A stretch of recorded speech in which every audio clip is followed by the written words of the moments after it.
Sıfırdan Warrior serimizin yeni bölümünden herkese selamlar dostlar. Hatırlarsanız geçen bölüm karakterimizi pazara bırakmıştık. Bu süreçte şöyle göstereyim dostlar. Yaklaşık 2 gün falan yani cumartesi ve pazar günü boyunca pazardaydık ve her şeyimiz satıldı. Şimdi şunların hepsini bir üzerimize alalım, bakalım ne kadar bir nakit toplamışız karakterin üstünde, birlikte görelim. Evet dostlar, 17M kadar bir nakitimiz oldu. Onun haricinde ben bu süreçte karakteri biraz da balığa bırakmıştım. Bir 1830 tane kadar da balık tuttuk. Horse'lardan var üstümüzde. Dün yani pazartesi günü de şöyle bir karar verdim dostlar. Protean Kingdom'da artık farm atmak istiyorduk. Yani geçen videonun altına yorumlarda da 70 level'a bir karakter kasalım denmişti. Bundan dolayı ben 70 level'a bir tane karakter kastım ve bu seride yani bu videonun içerisinde onunla beraber Protean Kingdom'da farm atacağımız bölümler de olacak. Şimdi şu üstümüzdekileri bir bankaya boşaltalım dostlar. Bankada neyimiz var neyimiz yok hep beraber bir kontrol edelim. Sonra farklı bir şey yapacağız birlikte. Şöyle bir bakalım dostlar beraber neler var diye. Horse'larımız ve işte bu bonito tarzı ufak balıklar var. Gather tarafından çok fazla bir şey kalmadı. Takıların büyük bir kısmını da satmış olduk. Diğer tarafta işte burada pot olarak kullanabileceğimiz balıklarımızı hala saklıyoruz. Onun harici heavy plate'leri henüz satmadık. Onlar hala duruyor dostlar. Dostlar şimdi şundan bahsetmek istiyorum size. Geçen bölümde hatırlarsanız 80 level %90'larda falandık. Ben o gece tekrar Narungar'da girip yani bölümü yayınladıktan hemen sonra karakteri 82 level'a at ve işte şu anda %10'da falanız. Ama şimdi gidip karaktere level düşürmemiz lazım. Karakteri 81 level'a geri düşüreceğiz. Yani bir 500 milyon 600 milyona yakın bir experience kaybedeceğiz. Bunun da en büyük sebebi dostlar, geçen bölüm yaptığımız bir event görevi vardı Dead Valley'de hatırlarsanız. Yaklaşık 2 milyar kadar bir experience veriyordu. Onun 81 ve 82 level'da yapılan halleri de var. Bundan dolayı da karakteri 81 level'a düşüreceğiz. 81 level'daki event görevini yapıp 2 milyar kadar bir experience oradan alacağız. Daha sonrasında 82 level'ı yapacağız. Bu sayede de çok rahat bir şekilde karakteri 84'e atmış olacağız. Dostlar şimdi ben karakteri bu şekilde bir level düşüreyim. Daha sonrasında tekrardan görevi yaparken bilgi vereceğim zaten sizlere. Evet dostlar, şimdi karakteri 81 level'a düşürdüm ben tekrar geri.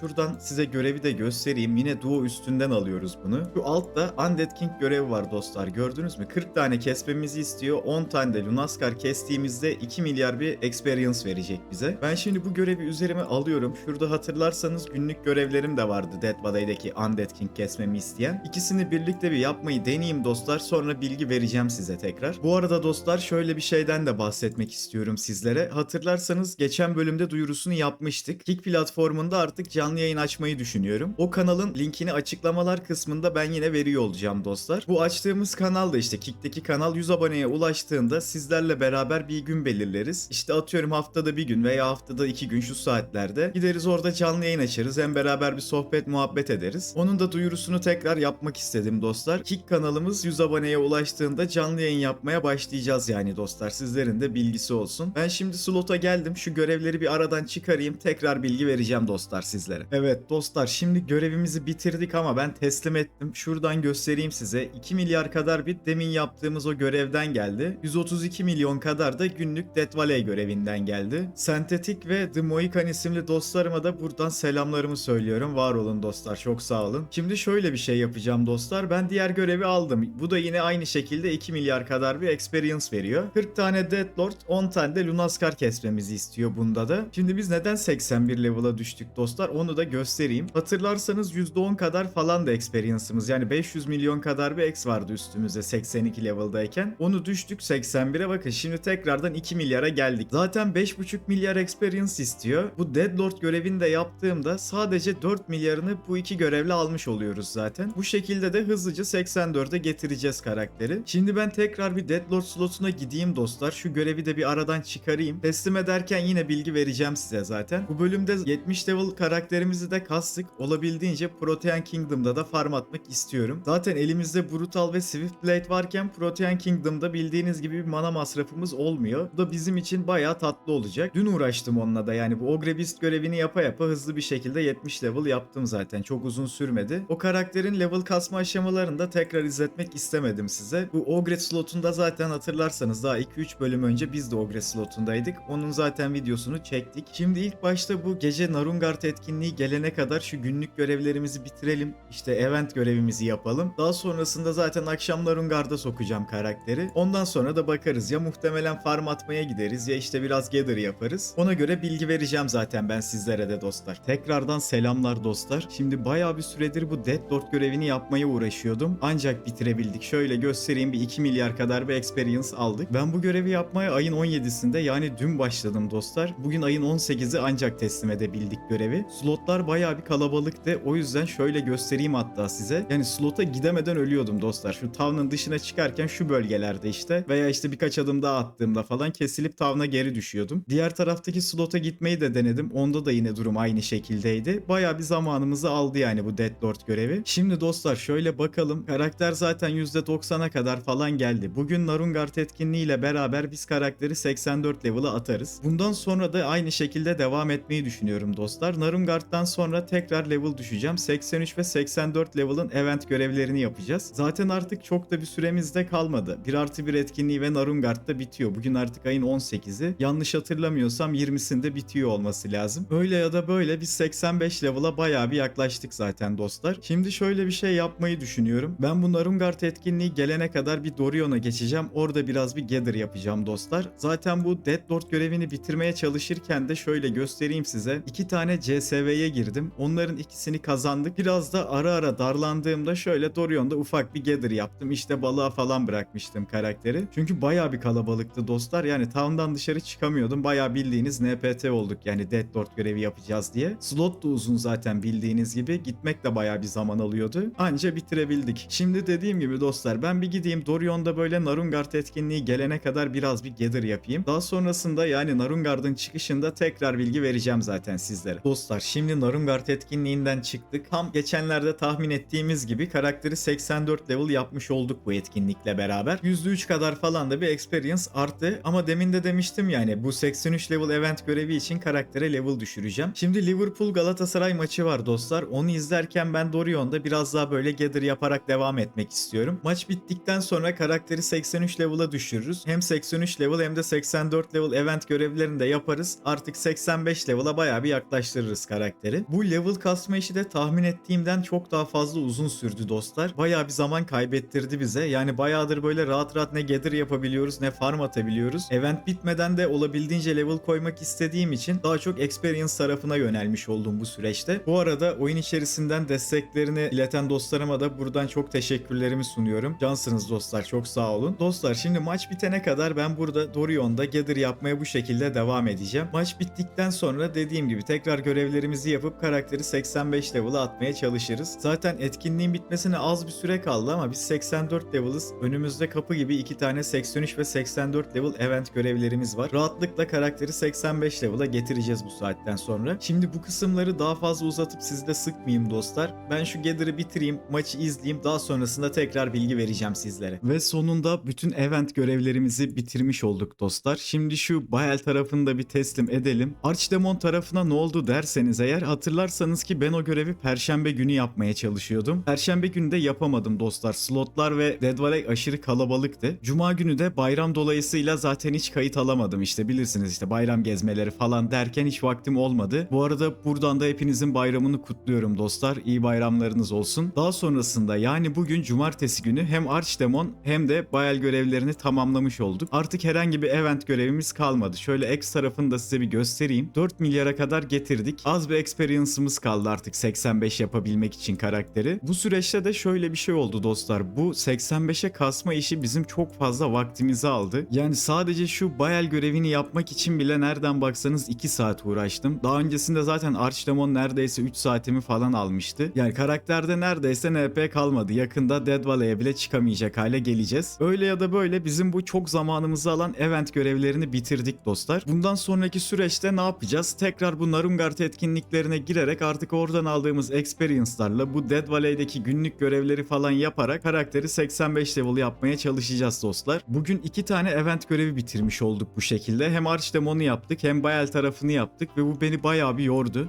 Ben şimdi bir süre dinlenmeye geçeceğim dostlar. Bir şeyler falan atıştırırım, yemek falan yerim. Daha sonrasında Narungard etkinliğiyle beraber tekrar oyuna başlayacağım. Şimdi de bu süreçte şöyle bir şey yaparım. Karakteri balığa bırakırım. Zaten dediğim gibi cuma günü hiç oynayamadığım için cuma günü de karaktere sürekli balık tutturmuştum. Şöyle göstereyim, 2700'e kadar falan da getirdik Mulut tarafını. Şimdi ben tekrar karakteri balığa bırakayım dostlar. Daha sonrasında Narungard'la beraber tekrar bilgi vereceğim sizlere. Dostlar tekrardan selamlar. Şimdi bu Dead Valley'de 200 100 tane bayel kesme görevi var hatırlarsanız. Şöyle göstereyim. 1,5 milyar kadar da bir experience veriyor. Bizim de 85 level olmamız için az bir XP ihtiyacımız var zaten artık. Şimdi Dead Valley'e geldim ben de. Buradaki bayel görevini yapmaya çalışıyorum. Bu muhtemelen biraz uzun sürecektir ama herhangi bir şey yapmıyoruz. Yani gördüğünüz gibi sadece taş atıyorum. Burada zaten farmlayan dostlarımız var. Hatırlarsanız geçen bölümde de size biraz gather yapacağımdan bahsetmiştim dostlar. Bir süredir de hem gather hem de balık yapıyorum. Şöyle üzerimde birikenleri de göstereyim size. Neredeyse 2000 kadar bir horse topladık. Gather tarafı biraz az kaldı onun yanında. Bu arada gördüğünüz gibi nakitimiz de 500k'ya kadar düştü. Peki biz ne yaptık bu süreçte? Onu da tekrar göstereyim. Auction House'tan birkaç eşya satın aldık dostlar. Bunlar da Hell River. Böyle 4700, 4900 o civarlardan bulduğumda topladım onları. Bu bölümün içerisinde de bunlardan bir tane artı 7 geçirmeye çalışacağım. Hatırlarsanız 2 tane de Golden Chest toplamıştık CSV'lerden. Onlar da hala üzerimizde. Bu bayel görevini bitirdikten sonra dostlar bu kutuları da kırarız. Hem de işte bir pazar kurarız. Daha sonrasında bir artı basma da deneyeceğiz çünkü. Şu anlık herhangi bir değişiklik yok dostlar. Biz burada böyle görevi yapmaya devam edeceğiz. Bu görevi bitirdiğimde zaten muhtemelen bir tane de pazar kurarım dostlar. Artık çünkü karakterin üstündeki nakiti bayağı bir harcadım.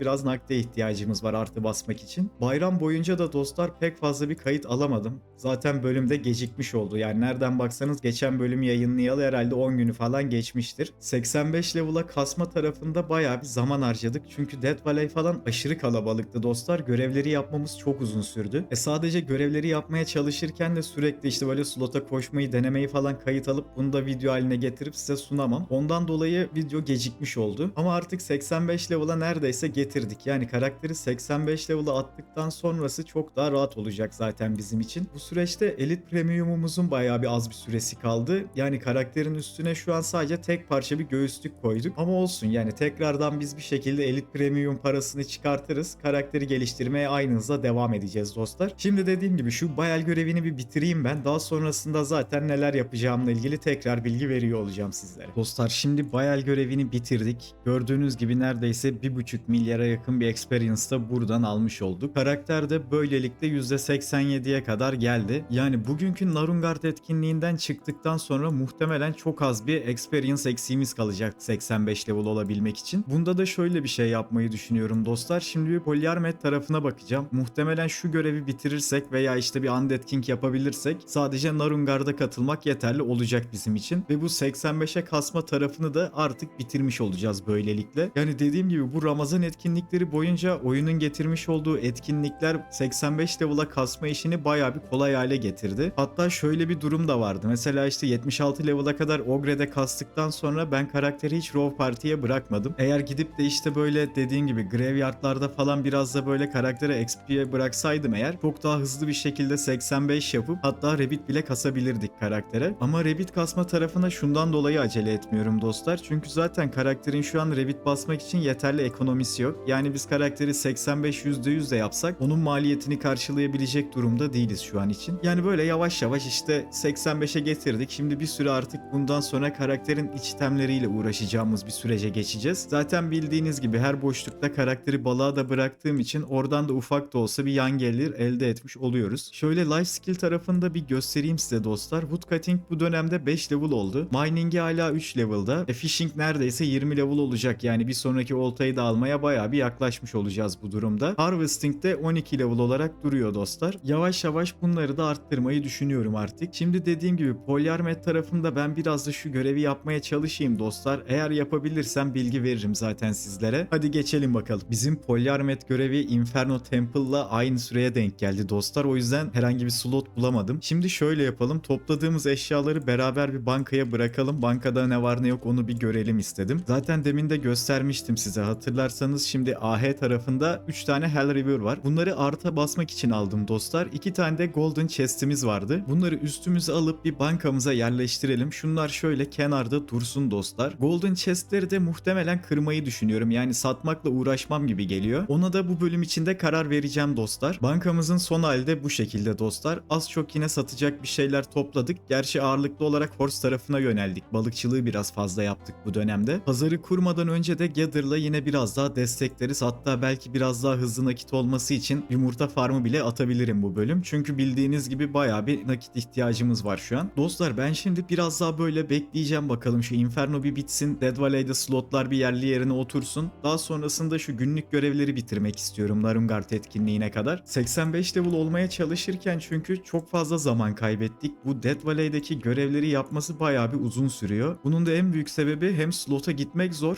İşte slotlarda gezen insanlar oluyor. Orada zaten tavna düşüyorsunuz. Bu sefer slota gitmeye çalışırken de tavna bayağı bir düştük. O yüzden bize bayağı bir zaman kaybettirmiş oldu bu 85 level süreci ama bitmek üzere artık yani. Bugün günlük görevleri yapamasak bile bugün ve yarının Narumgard etkinlikleriyle beraber karakteri artık 85 level yapmış oluyoruz. Karakteri 85 level yaptıktan sonra da artık uzunca bir süre experience kasmak gibi bir derdimiz olmayacak. Yani dediğim gibi Revit basma işini hızlı bir şekilde yapmayı düşünmüyorum. Zaten onu bu yandaki dungeon görevleriyle götürürüm büyük ihtimalle. Bu süreçte de artık daha fazla iç itemlerimize odaklanacağız dostlar. Şimdi şu Inferno Temple bitsin, ben bu günlük görevleri bitireyim. Daha sonrasında ne yapacağımla ilgili tekrar bilgi vereceğim zaten sizlere dostlar. Inferno Temple'ın bitmesini beklerken biraz böyle gather yapayım dostlar. Protean Kingdom'da yapıyorum bu defa. Şöyle 3-5 parça bir şey topladım. Bunu yaparken de bir şeyden bahsetmek istiyorum size dostlar. Bu videonun gecikmesinin en büyük sebeplerinden biri karakteri 75 level'a kasmamız ve araya böyle bayramın falan girmesiydi, evet. Ama bunun haricinde ben bir şeyle daha uğraşıyordum dostlar ve bunu size bir sürpriz olarak saklamak istiyorum bir süre daha. Şu anda uğraştığım şeyi bitirmeme bayağı da az bir süre kaldı dostlar. Neredeyse tamamlanmak üzere. Bu tamamlandığında zaten ben yine YouTube kanalımdan ve video içerisinden sizlere bunun bilgisini veriyor olacağım. Bu bahsettiğim şey de yine tamamen Rise Online ile ilgili dostlar. Şimdilik bunu böyle sürpriz olarak saklamak istiyorum. Bitirdiğimde kanal içerisinden duyurusunu yapıyor olacağım. Az bir süre kaldı. Muhtemelen bir hafta 10 gün içerisinde onu da tamamlayıp zaten duyurusunu yapıyor olacağım size. Bu Medfik tarafına gelince de biraz duygulandım. Seviyordum çünkü burayı. Hatırlarsanız buradaki tavukları kesiyorduk. 3-3-6 tane vardı. Yan tarafta da Medpik farmlıyorduk. Böyle ilk bölümlerde falandı sanırım. Hatta Rare Upgrade sukrulları falan da iyi atmıştı. Böyle buradan yumurta falan da toplayarak güzel bir farm olmuştu bizim için. Dediğim gibi dostlar, muhtemelen size önümüzdeki bölümlerde açıklayacağım bir tane de sürprizim var. O sürpriz tamamlandığında duyurusunu yapacağım ve hepimiz için bayağı da keyifli olacağını düşünüyorum bunun. Şimdi böyle biraz daha dinlene Protean Kingdom tarafında biraz gather yapacağım dostlar. Çünkü demin bankayı gördük. Çok fazla satılacak herhangi bir şeyimiz yok. Hellriver basmak istiyorum artıya diye. Onun için de bize biraz nakit lazım. Zaten daha üzerimize de Imperial set yapacağız bildiğiniz gibi. Sadece daha göğüslüğü alabildik. Bu arada kaybettiğimiz zamanı böyle gather'larla, farmlarla hızlı kapatmaya çalışacağız dostlar. Çünkü bir yandan da Elite Premium artık sıkıştırmaya başladı. Bu ayın 30'unda onu da yenilememiz gerekiyor. Yanlış hatırlamıyorsam o da işte oyun içi 44-45M gibi bir para gerektiriyordu. Sorun değil, bunların hepsini yavaş yavaş halledeceğiz. Şu iç seti bitirdikten sonra da muhtemelen artık Farm veya Craft Premium için rushlamaya başlarız. Unutmadan Atilla'nın isimli dostuma da buradan selamlar olsun. Keyifli oyunlar diliyorum kendisine de. Ben şimdi bir süre daha burada böyle takılayım. Biraz bir gather yapmaya devam etmek istiyorum çünkü. Daha sonrasında Polyarmet tarafında bir parti bulabilirsem onu yapmaya geçeceğim zaten. Herhangi bir değişiklik olduğunda da tekrar size bilgi veriyor olacağım dostlar. Evet dostlar, şimdi daha önceki kayıtta da dediğim gibi ufak bir gather yaptım. Narumgard öncesi ve sonrasında olacak şekilde. Onu şöyle bir göstereyim. Ufak bir şeyler topladık tekrar pazar kurmak için. Narumgard etkinliğiyle beraber de karakteri %97'ye getirmiş olduk artık. Daha sonrasında da Global Death Valley'de şu Undead King görevini yaptım dostlar. Onu da bitirdik. Beraber bir teslim edelim şimdi sizlerle. Ben biraz bunun hesaplamasını yaptım dostlar. Undead King'den gelen experience yetmeyecek bizim level atlamamız için. Ama şöyle göstereyim, %99.5'a kadar getirdik. Yani çok az bir experience lazım artık bunun için. Saat de bayağı geç oldu. Daha fazla uğraşmak istemiyorum. Çünkü çok fazla acele etmemize de gerek yok artık. Yarın Narumgard etkinliğinin büyük ihtimalle son günü ve bu bizi 85 level yapmaya yetecek zaten. Hatta şöyle bir durum var. Yarın Narumgard etkinliği olmasa bile bu Undead King görevi sıfırlandığında ben tekrar bu görevi yapıp karakteri 85 level'a atmış olacağım zaten. Şimdi ben karakteri tekrar biraz daha AFK balığa bırakacağım. Çünkü saat çok geç oldu. Yarın da işe gitmem gerekiyor. Dediğim gibi yarın geri geldiğimde zaten karakterin artık level kasma işini bitirmiş olacağız bu şekilde. Şimdi Taron Kamp'a geçelim ve balık tutmaya başlayalım tekrardan dostlar. Ve dostlar, sonunda karakteri 85 level'a atmış olduk. Şöyle göstereyim. Daha demin bir tane CSV'ye girdim. Onu kazandık. Oradan bir tane gold chest aldık ve oradan gelen experience da bizim level atlamamıza 70 oldu. Buradan şimdi birlikte statlarımızı da verelim. Ayrıca Star Wars isimli dostumuza da buradan selamlar olsun. Beraberdik CSV'de, birlikte kazandık. Dostlar şimdi şu golden chest'i de bir üzerimize alalım. Zaten 2 tane de bankada vardı. Bunları kıracağımı söylemiştim size geçen bölüm. Şimdi bunları bir kırmaya gidelim bakalım Fortune Teller'a. Bunları satmakla çok uğraşmak istemiyorum dostlar. Çünkü bayağı yavaş satılıyor. Ayrıca bir önceki kayıtta demiştim ya size, hem balık tutarız hem gather falan yaparız diye. Onun da sonucu bu şekilde dostlar. Şimdi muhtemelen zaten bu Fortune Teller'da chestleri de kırdıktan sonra bir pazar kurarız. Çünkü üstümüzde hiç nakit kalmadı. Biliyorsunuz Hell River basmak istediğimi söylemiştim. O yüzden bir 3 tane kadar falan ondan aldık. Bankada duruyor onlar da. Bu pazardan sonra da onların artısını basarız beraber. Şimdi şu chest'i birlikte bir kıralım dostlar. Bakalım herhangi bir şey alabilecek miyiz? Yani içinden de ne düşüyor? Şöyle çok değerli bir şey de atıyor mu? Gerçi birkaç parça varmış ama bakalım herhangi bir şey çıkarabilecek miyiz dostlar? Şöyle birinci chest'imizi açalım. Hadi bakalım bu ne geldi? Bunları da çöpe atayım da üzerimiz doldu. Ayakkabıydı, potlu, yıldızlı derken. 2 chest'imiz daha var dostlar. Bir de onlara bakalım. Yani epic upgrade. Hiç yoktan en azından artı basacaktık. Bunu kullanabiliriz artı basarken. Sonuncu chest'imizi de bir açalım bakalım. Böyle şuradan ne verse işimize yarar ya. Herhalde en iyisi Soul Harvester mı? Yok, Stormbringer varmış gerçi. Bunu da açalım. Bir epic daha aldık dostlar. Yani bence fena olmadı. Çünkü zaten artı basmak istediğimi söylemiştim. En azından artı basarken 2 tane epic upgrade lazım olacak zaten bize. Şimdi şöyle birlikte bir banka şuradaydı galiba yanlış hatırlamıyorsam. Bankaya gidelim. Üstümüzdeki her şeyi bir bırakalım. Bakalım nasıl bir pazar kurabiliyoruz. Ona göre bir pazar kuralım dostlar. Şu an daha fazla değerli bir şey kalmadı herhalde üstümüzde. Şunlar çöp zaten. Horse'ların sayısı iyi. Onları kesin satacağız zaten. Şurada pamuklarımız var. Onları alalım. Onun harici odunumuz vardı, onu alalım. Şurada perch birikmiş biraz, bunu deneriz. Başka patates var, mısır var. Zaten şu şekilde kurduğumda tam sınıra ulaştırmış oluyorum. Hell River'larımız da burada. 2 tane de epic upgrade sukrulumuz oldu dostlar. Ve sonunda artık 85 level'a da ulaşmış olduk. Uzun bir süre exp kasmak için zaman harcadık dostlar. Bu da bizim serimizi bayağı bir yavaşlattı. Yani zaten işlerim yoğun olduğu için her gün böyle saatlerce oynayamıyorum. Onun arkasından bir de bayram haftası falan da işin içine girince çok uzunca bir zaman sadece 85 yapmaya çalışmak da geçti. Ama en azından öyle ya da böyle biz karakteri artık 85 level'a getirmiş olduk. Bundan sonra hızlı bir şekilde farm atmaya devam edeceğiz. Karakterin üzerine item koymaya başlayacağız tekrar dostlar. Şimdi benim üzerimde hiç nakit kalmadı. Şu pazarı şöyle bir kurayım. Daha sonrasında neyi kaçtan koyduğumu size göstereceğim zaten. Dostlar şimdi pazarı kurduk. Şöyle hızlıca fiyatları size bir göstereyim birlikte. Hepsini de satarsak nereden baksanız 30 M'e yakın bir nakit geçmiş olacak üstümüze. Bu da şu anki artı basma amacımızı karşılar.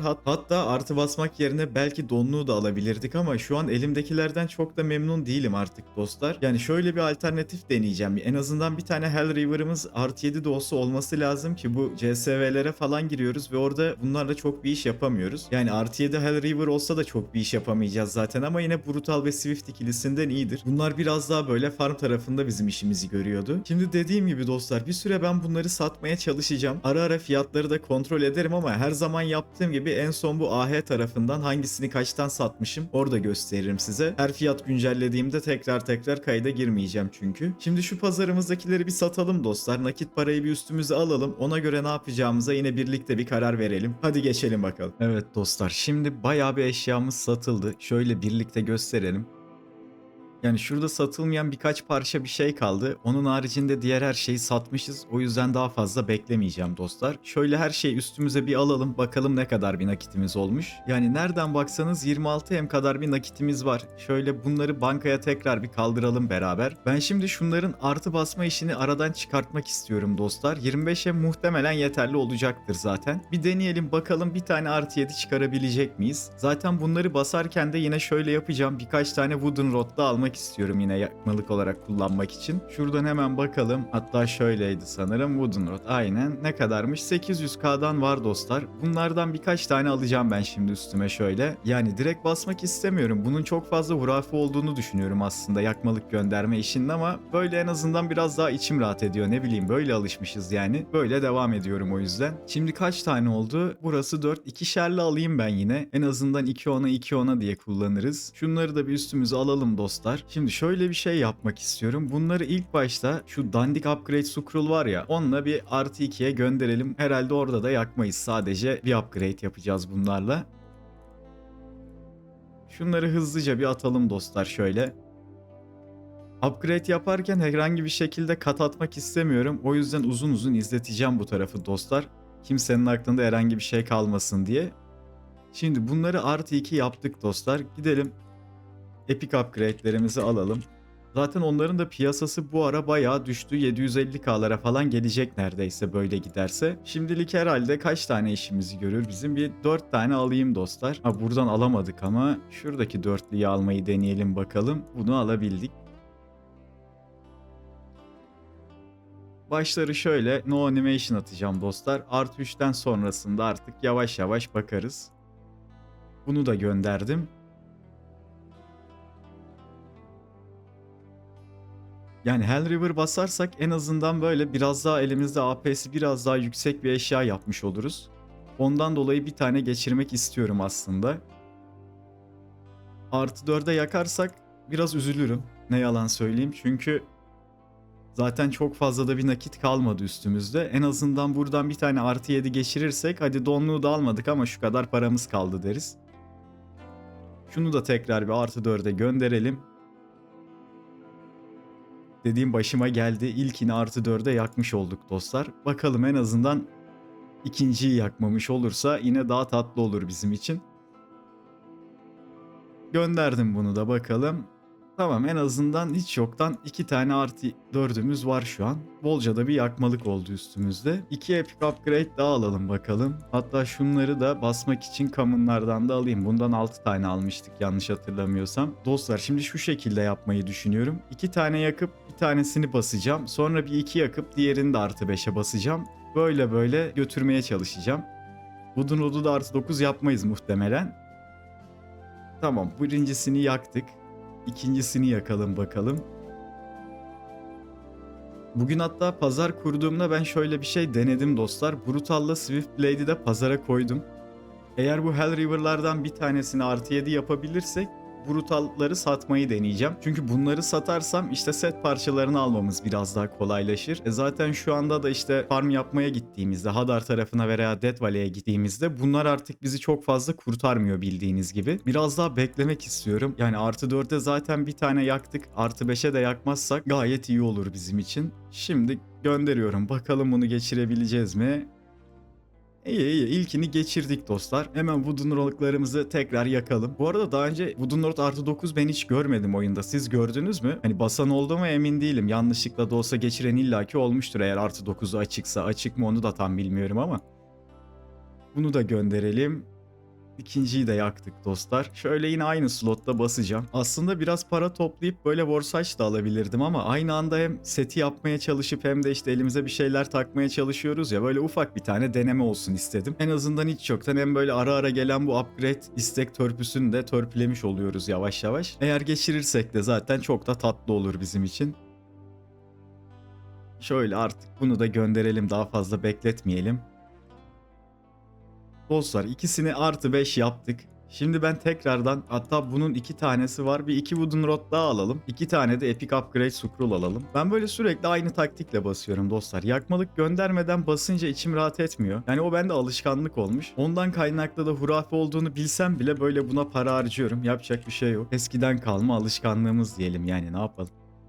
Epiklerin fiyatı bayağı düşmüş bu arada. Hatırlarsanız ben Sabotor'larda farm atarken biz bunu neredeyse BM'den falan satıyorduk tanesini. Şu an böyle 760-750K civarı falan bir şeye gidiyor. Hadi bakalım, birer Wooden Rod daha yakarsak bayağı rahatlarız. Şunları böyle daha fazla beklemeden göndereyim dostlar. Birincisini yaktık. İkincisini de gönderiyorum. İkinci Wooden Rod'umuzu da yaktık.